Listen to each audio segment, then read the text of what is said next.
Como decía Luis, le encomendaron al instituto la elaboración del plan director de la cuenca de la Picasa.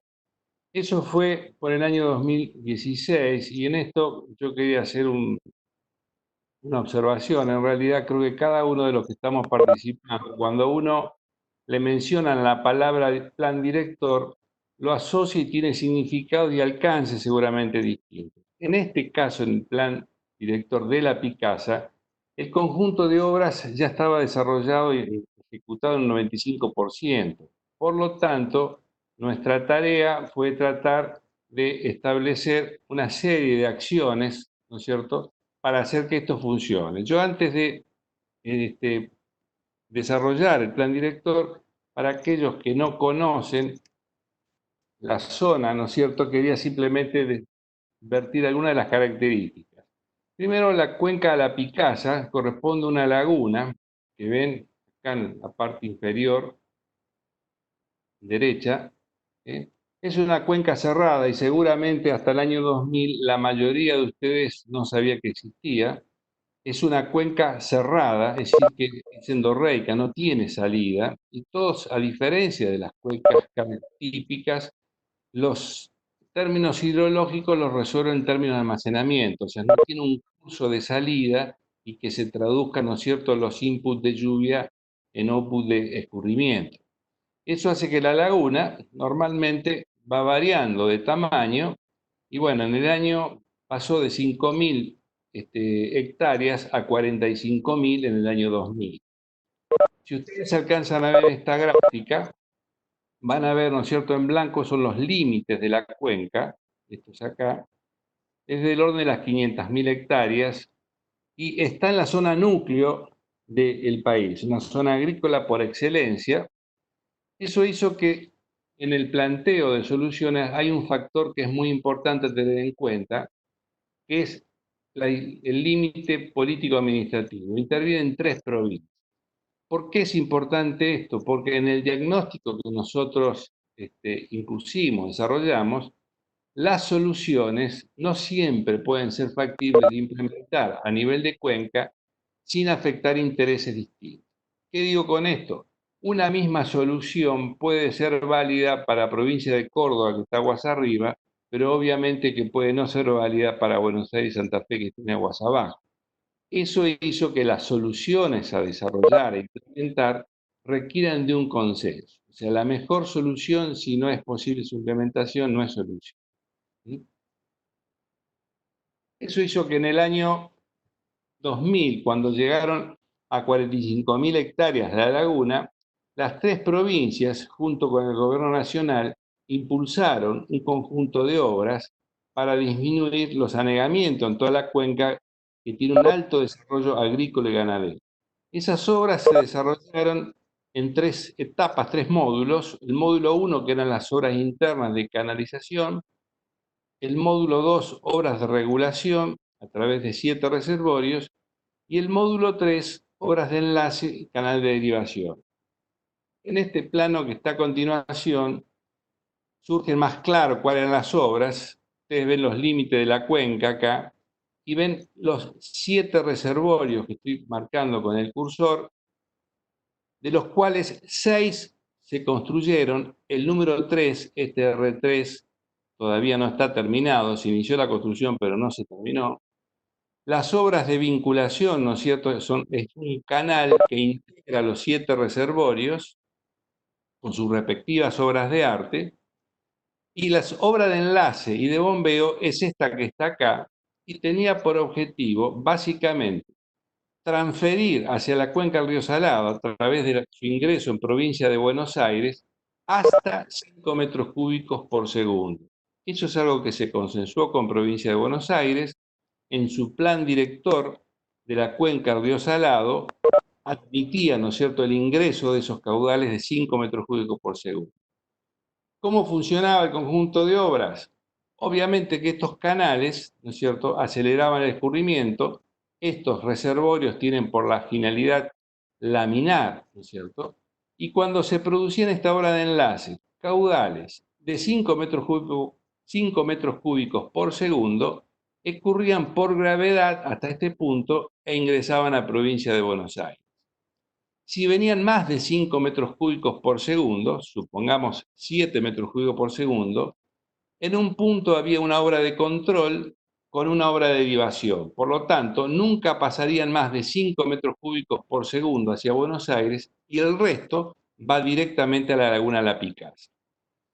Cuando en situaciones normales se producen caudales inferiores a los 5, la diferencia la sumaba una estación de bombeo, ¿no es cierto?, que le asignaban mediante un criterio de operación para que la suma sea 5 metros cúbicos por segundo. Obviamente que esto es un gabinete y en el papel es un excelente proyecto, pero requiere después, no es una obra automática, requiere del trabajo, ¿no es cierto?, y la operación sincronizada. Acá lo importante no eran los caudales, ¿no es cierto?, de ingresos, sino el sostenimiento de esos caudales a lo largo de los 365 días del año. O sea, más que caudales, lo importante son los volúmenes que, ¿no es cierto?, nosotros transferimos hacia Buenos Aires de forma tal que la laguna trabaje entre los niveles prefijados. Esta es una de las obras, yo seleccioné 3 imágenes. La que está a la izquierda es uno de los reservorios, el número 4 es provincia de Córdoba. La que está a la derecha, ustedes alcanzan a ver la estación de bombeo sur, son 4 bombas, de los cuales trabajan 3 y la cuarta está siempre en reserva, de 1,5 1,6 metros cúbicos por segundo cada una. Y la que está abajo es la obra de regulación en Laguna Mar Chiquita, en provincia de Buenos Aires. Ustedes pueden apreciar que son obras importantes, si bien cuando hicimos el trabajo, toda la parte institucional, jurídica, ambiental, lo hizo la gente de Mendoza, ellos se sorprendían porque la magnitud de lo que nosotros llamamos reservorio o represas, para ellos era un alteo de caminos, porque son presas de no más de 3 metros de altura, o sea, es un camino elevado. Pero bueno, esas son las presas en zonas de llanura. Recordemos nosotros que las pendientes en esta zona son de 30 centímetros por kilómetro, o sea que si yo hago una sobreelevación de un terraplén de 1 metro, estoy haciendo un efecto remanso de no menos de 3 kilómetros de aguas arriba. Son las características que tenemos en nuestra región, que es típicamente de llanura. Se terminaron las obras en el año 2015 y ahí presento ahora a la izquierda cómo se comportaron las cotas de la laguna La Picasa. El proyecto estaba definido que la laguna opere siempre entre cota 98,5 y 102,5. Si ustedes observan, alrededor de 102, hasta el año 2015 se mantuvo en esos valores. Y a partir de ahí comenzó un recrecimiento de la laguna y que llegó hasta 105,78. O sea, 2,5 metros por encima, ¿cierto?, de la de proyecto, de la cota de proyecto. Eso además implicó, ¿no es cierto?, que se corte la ruta 7 y el ferrocarril que atraviesan la laguna, que ya había sido sobrelevado 2 metros. Entonces, si observamos ahora, en este gráfico, nosotros vemos las lluvias mensuales desde el 2007 al 2016, las tengo acá, y lo que están en rojo es las variaciones, ¿no es cierto?, de los niveles de la laguna. En realidad, cuando analizamos que empezó este recrecimiento, los valores de lluvia no pueden explicar de por sí solo ese empuntamiento de la laguna. Es más, en el año 2012, los volúmenes precipitados fueron ampliamente superiores a este periodo y no se produjo eso. Por lo tanto, la explicación no era razonable adjudicárselo ni al cambio climático ni al exceso del volumen de precipitado.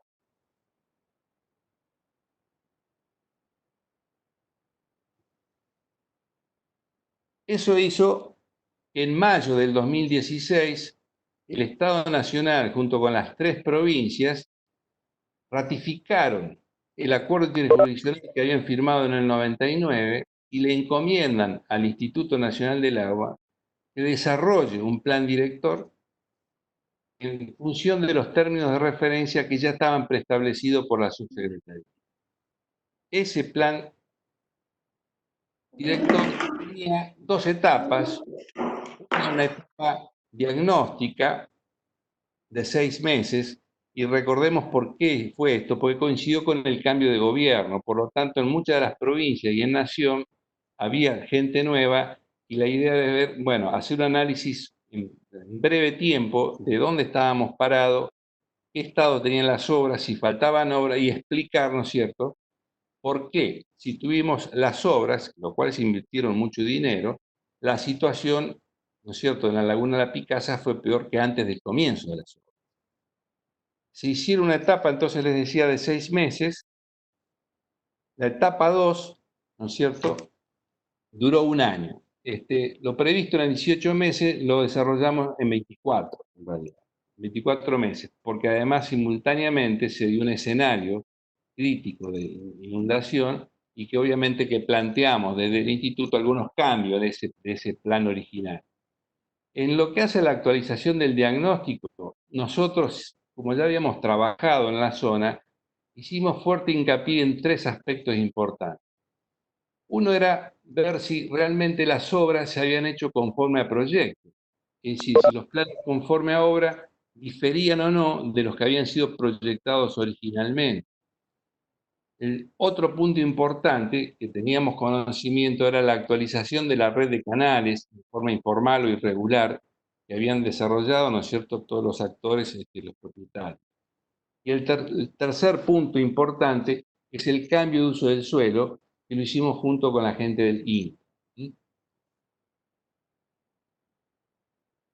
Lo que decía el primer punto, yo les contaba hoy que se hicieron de los 7 reservorios, 6 reservorios. Originalmente, y acá ustedes ven un corte, y este es el proyectado, el típico sección transversal, con los orificios de fondo y el vertedero, y este es el realmente ejecutado.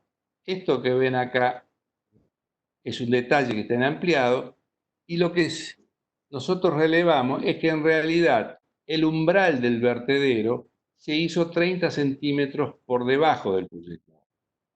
Eso implicó, lógicamente, que los vertederos o los reservorios tengan mucho menos capacidad de amortiguación y regulación, y que los caudales erogados eran mucho mayores que los previstos en el proyecto. De hecho, el canal que vinculaba los reservorios fue diseñado para 15 metros cúbicos por segundo hasta el límite con Santa Fe y 20 metros cúbicos de ahí hacia aguas abajo. Como coincidió con un periodo de excedencias, se ha llegado a medir 70 metros cúbicos por segundo, o sea que 3 veces y medio la capacidad de diseño. Esto, por supuesto, generó debate. Ustedes, como intervienen tres jurisdicciones, recuerden que los recursos hídricos pertenecen a cada una de las provincias y son responsables las provincias. Y bueno, entre las discusiones eran, ¿no es cierto?, si esos caudales era producto de que se produjo un evento extraordinario, que era cierto, pero básicamente fueron por modificaciones, ¿no es cierto?, irregulares. En lo que hace a los canales informales, también hicimos un relevamiento de los canales informales. Ustedes acá ven en celeste, este es el canal proyectado, pero al haber proyectado este canal, permitió que todos los propietarios que estaban próximos y podían vincular sus bajos naturales con ese canal lo hicieron. De hecho, acá está la distribución de canales por provincias, el porcentual, y eso implicaba 1.300 kilómetros lineales de canal.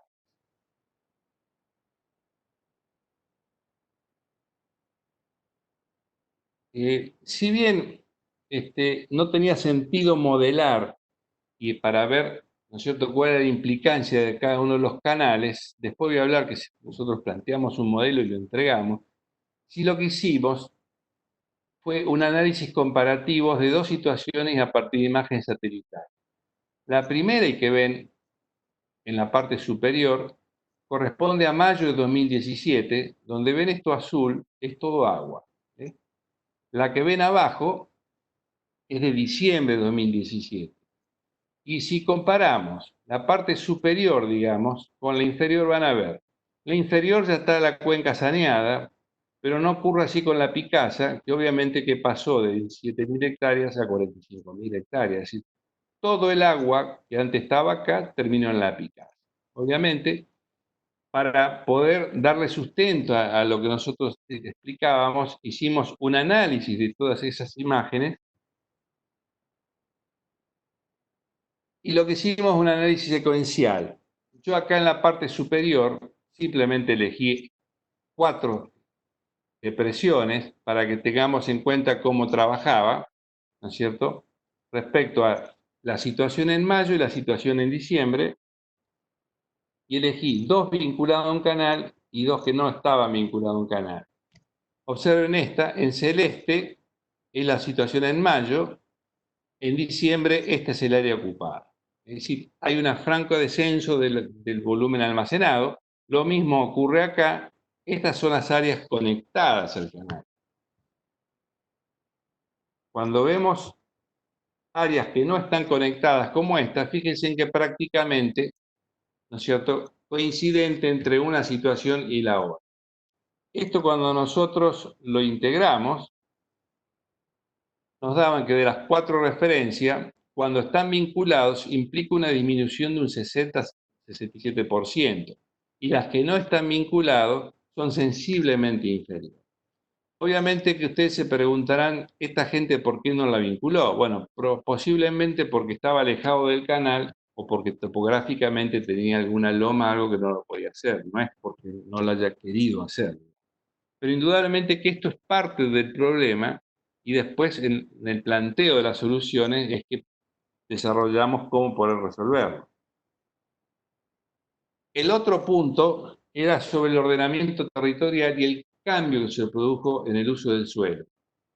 En esto trabajamos con el INTA y ustedes saben que el INTA tiene un grado de detalle que excede ampliamente lo que a nosotros nos interesaba. El INTA trabaja para la AFI, por lo tanto tiene un nivel de precisión, ¿no es cierto?, muy grande. A nosotros no nos interesaba ese tipo de detalle, pero sí nos permitió hacer un análisis secuencial y le pedimos que nos analicen para 2 fotos. Cómo era en el año 2000, antes de las obras, que es el que ven a mano izquierda, y cómo era en el 2019, cuando estábamos trabajando. Si ustedes ven a mano izquierda, ¿no es cierto?, todo lo que es verde está asociado a pasturas. El 52% del área eran áreas, ¿no es cierto?, destinadas a pasturas. Y lo que están en rojo son áreas agrícolas. En la de la derecha, que es del año 2019, se invirtió y todo lo que es rojo era zona agrícola. Bueno, esa fue una amplia discusión que tuvimos con las provincias, porque ellas decían que básicamente el gran problema que hubo respecto a la Picasa fue por el cambio de uso del suelo. Lo que nosotros decimos desde el INA es que en realidad tanto el cambio de uso del suelo como los canales van asociados. ¿Por qué? Porque aquel que cambió de la ganadería a la agricultura necesitaba disminuir los tiempos de anegamiento. Y por supuesto que eso implicó canalizar y sacar en menor tiempo posible el agua, ¿no? Eso está claro y es muy evidente, digamos, en el trabajo. No obstante, todavía no está terminado y es posible que se sigan canalizando. Nosotros en el planteo del plan dijimos que seguramente va a ser difícil retrotraerlo, por decir casi imposible, pero al menos que no se sigan incrementando estas áreas de transformación de ganadería agrícola, porque sí va a ser un incremento, ¿no es cierto?, notorio en caudales y volúmenes de agua abajo.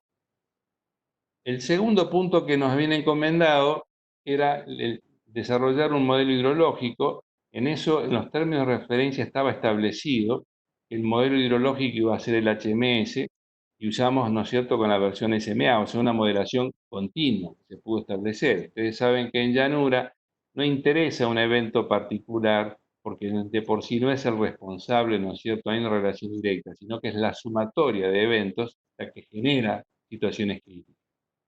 De esa forma se hizo la versión para la hidrología y con el GECRAS se hizo, ¿no es cierto?, la parte de hidráulica.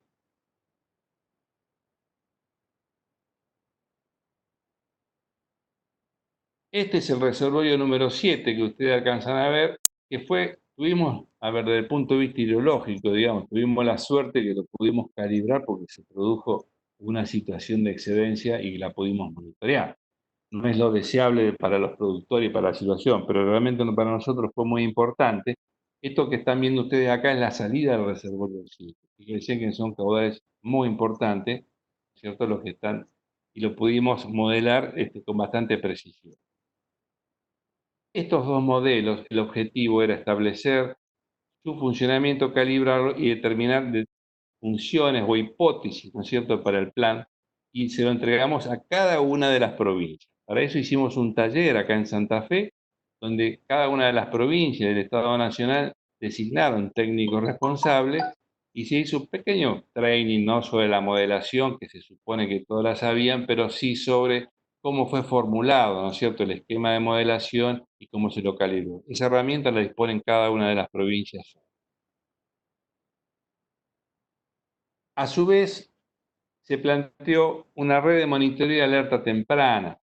La red de monitoreo porque básicamente interesa poder cuantificar cuáles son los volúmenes en puntos no solamente hidrológicos de interés, sino en puntos característicos de ingreso cierto, al cambio de provincia y de salida.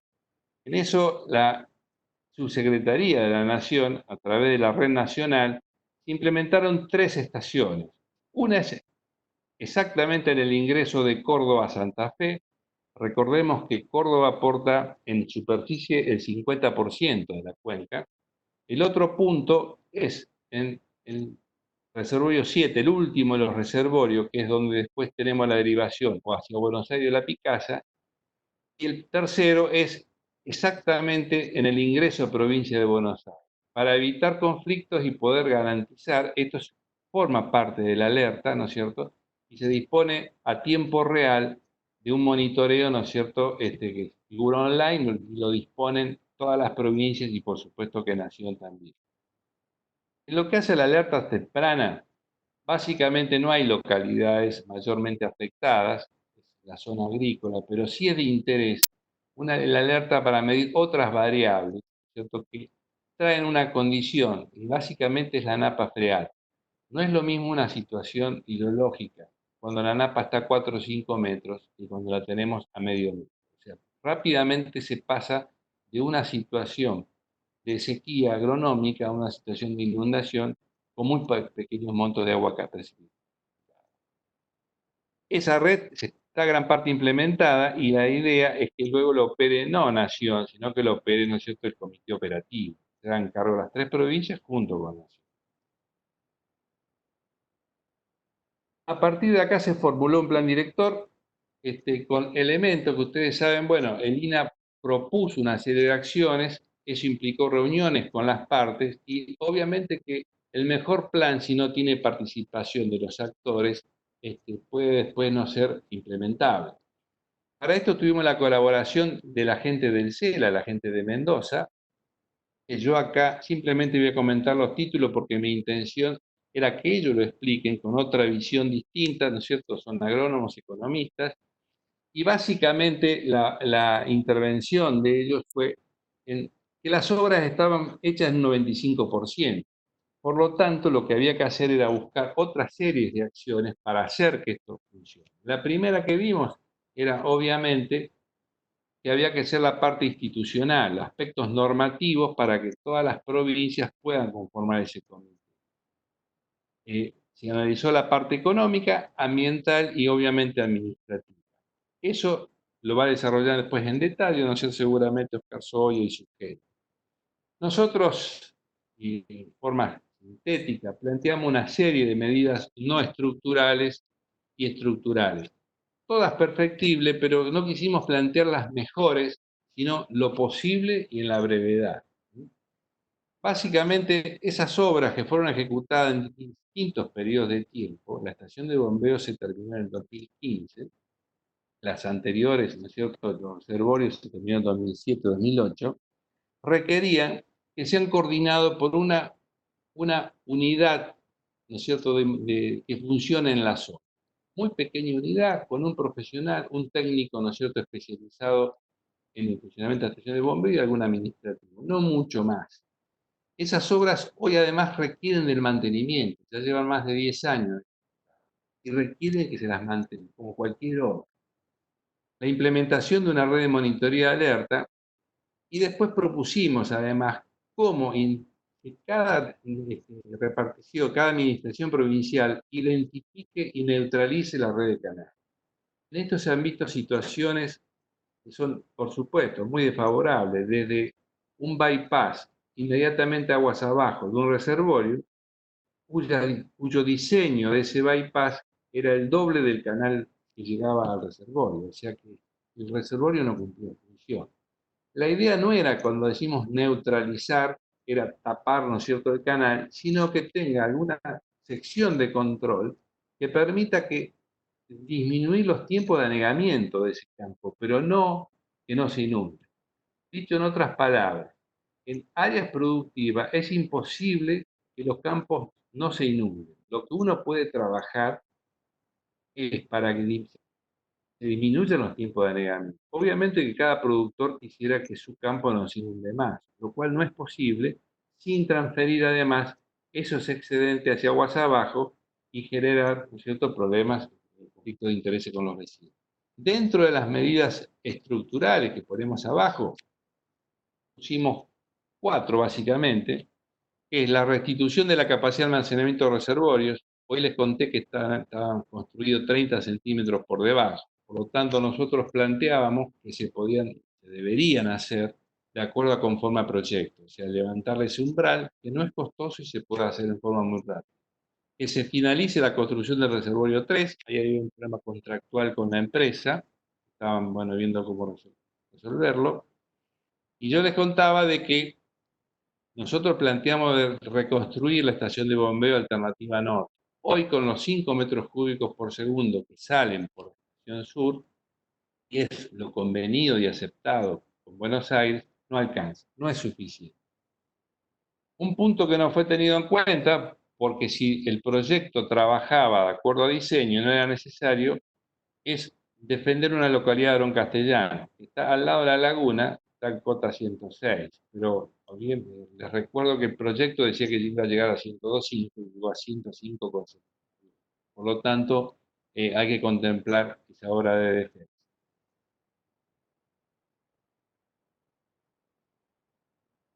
Bueno, el proyecto nosotros hicimos una serie de síntesis sobre aspectos normativos institucionales.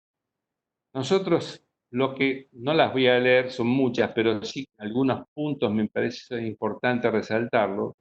Decíamos que se parte de la premisa que no existe una solución que permita la eliminación total de las áreas negras. Y sin lugar a duda que es lo que desean los productores. Pero esto implica un conflicto de intereses, ¿no es cierto?, transfiriendo los excedentes hacia aguas abajo y que se generen conflictos interprovinciales. Ese no es el espíritu. Para que las obras ejecutadas en la región funcionen en forma continua y eficiente en el tiempo, se requiere una conformación de una estructura interjurisdiccional asignando recursos económicos y humanos. Hoy, si bien las provincias tienen personal, yo les recuerdo que Santa Fe tiene personal, ¿no es cierto?, no tiene en la zona, Buenos Aires lo tienen en las regionales, y Córdoba, ¿no es cierto?, en otro. Entonces la idea era conformarlo poca gente, pero en la misma cuenca, que tome las decisiones ahí en el...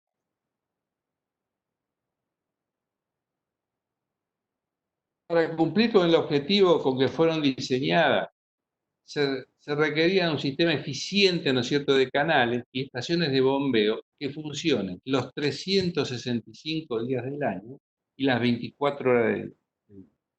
Esto no ocurrió.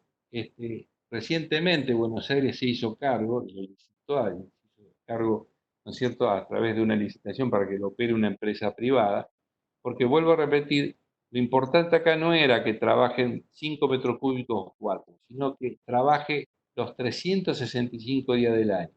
Si le asignamos un coeficiente de eficiencia de un 0,75, 0,8, podríamos así sacar del orden de los 125 hectómetros cúbicos. Yo les recuerdo cuando vimos el primer gráfico, la laguna pasó de 300 a 1100. O sea que se requiere mucho tiempo de bombeo para poder volver y a restituir los valores originales.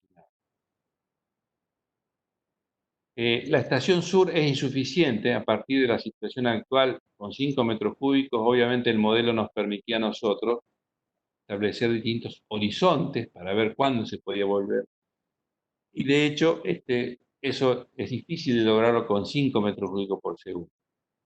De hecho, la situación de hoy en día, la laguna a partir de lluvias que ocurrieron en el mes de marzo, pasó de cota 103 a 103,95, o sea, aumentó 103,20, aumentó 65 centímetros y hoy estamos en casi cota 104.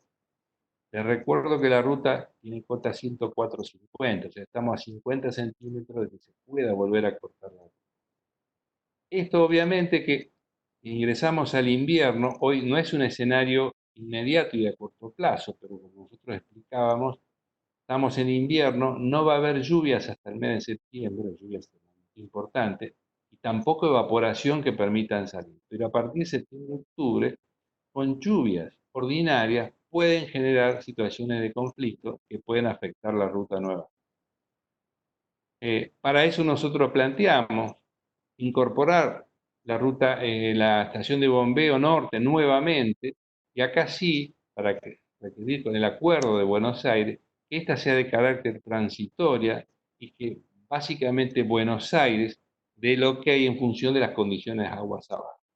Yo les decía un poco a manera de broma, como que esta estación, si bien está en territorio santafesino, y la llave de la estación de bombeo se la entreguen a la provincia de Buenos Aires, de manera que ellos tengan la garantía de que cuando no estén las condiciones puedan prender o puedan apagar. Ese es el sentido, digamos, de esta estación. Bueno, en lo que hace al ordenamiento territorial, creo que fue claro las imágenes que yo he mostrado, que se intensificaron enormemente las actividades agrícolas. La cuenca de la Picasa es un 10% de la región del Cirno. O sea, esto no es solamente la cuenca. Recordemos que es la zona núcleo, en donde la intensificación agrícola, soja, trigo, es muy importante. Eso hace que al menos lo que le pedimos a cada una de las provincias es que traten de regular, neutralizar, controlar estos aportes, ¿no es cierto? Porque siguen increciendo. Esto obviamente que requiere un esfuerzo muy grande, tanto de las provincias como de los organismos jurisdiccionales, para lograr un mecanismo eficaz y sostenible en el tiempo. Si no, las situaciones obviamente van a seguir creciendo, los caudales ya hacen que sean inviables este conjunto de acciones, tanto de obras como mecanismos para poder resolver los conflictos. Y finalmente quiero resaltar esta frase, que el objetivo de estas obras no es evitar la inundación, sino disminuir los tiempos de inundación en áreas productivas. Eso es básico y lo tratamos de explicar a los productores cada vez que estamos con ellos. Para eso establecimos un sistema, ¿no es cierto?, de unas redes hidrológicas con una alerta temprana. Esa alerta temprana, además, queremos que participen los productores para que sean los tomadores de decisiones. ¿Por qué? Hoy yo les decía de que si tengo la napa a 50 centímetros con lluvia de 80 milímetros, probablemente pasen a estar anegados. Es una decisión de cada uno de los productores asumir el riesgo, si no es cierto, que realizan o desarrollan una actividad productiva, pero lo que no se puede hacer es modificar ese campo, ese paisaje mediante canales para no tener el agua, porque el problema lo único que hago es trasladarlo hacia un área vecina y genero los conflictos que estoy tratando de explicar. Bueno, en síntesis, eso es un poco lo que hicimos nosotros. Ahora estamos en la fase de implementación de este proyecto, junto con la Secretaría de Infraestructura de Nación, y obviamente que estamos en una situación crítica y por un lado uno puede plantear que aumentamos la salida, ¿no es cierto?, cosa que requiere el Acuerdo de Buenos Aires, disminuimos los aportes, del cual Córdoba y Santa Fe son grandemente responsables a través de esos canales, ¿sí? Y si no, hay que cambiar el statu quo de la laguna y decir, bueno, es inviable pensar en desarrollarla a cota 102. Obviamente que Nación participa de esto porque En esa línea que están viendo acá, que cruza esta línea violeta, es la ruta 7. Y ya se cortó, estuvo 2 años cortado, ¿no es cierto? Y no debería cortarse de nuevo. Nuestro planteo desde el INA es que difícilmente sea una de las tres soluciones, sino que tiene que ser un poco de cada una de ellas, de tal forma de alcanzar así una situación de equilibrio y permitir de que esa cuantiosa inversión que se hizo, de más de 1.500 millones de pesos el año 2010, funcione, ¿no es cierto? Y, por supuesto, que se traiga el bienestar de todos los pobladores y productores de azúcar. Bueno, eso es nada más lo que quería plantear. Muchas gracias, creo que terminamos la grabación acá.